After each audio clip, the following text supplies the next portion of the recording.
ദൈവ തിരുനാമത്തിന് മഹത്വമുണ്ടായിരിക്കട്ടെ. ഇന്നത്തെ ദിവസത്തിൻ്റെ പ്രത്യേകത യോഹന്നാൻ സ്നാപകൻ്റെ ജനനത്തെക്കുറിച്ചുള്ളതാണ്. കർത്താവിന് വഴി ഒരുക്കുവാൻ തക്കവണ്ണം അമ്മയുടെ ഗർഭത്തിൽ വച്ചു തന്നെ പരിശുദ്ധാത്മ നിറവിനാൽ തിരഞ്ഞെടുക്കപ്പെട്ട വ്യക്തിയാണ് യോഹന്നാൻ സ്നാപകൻ.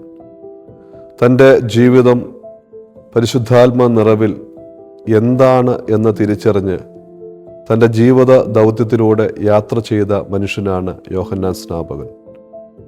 കർത്താവിന് വഴി ഒരുക്കുക എന്നുള്ള തൻ്റെ ജീവിത ലക്ഷ്യവുമായി യാത്ര ചെയ്തപ്പോൾ അത് ദൈവാനുഗ്രഹമായി തീർന്നു.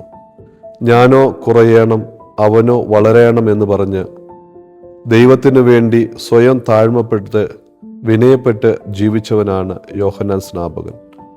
ഈ ക്രിസ്മസിൻ്റെ ദിനങ്ങളിലൂടെ നാം യാത്ര ചെയ്യുമ്പോൾ യോഹന്നാൻ സ്നാപകനെ പോലെ കർത്താവ് ഏൽപ്പിച്ചതായ ദൗത്യം തിരിച്ചറിയുക എന്നുള്ളതാണ് ഏറ്റവും പ്രധാനം.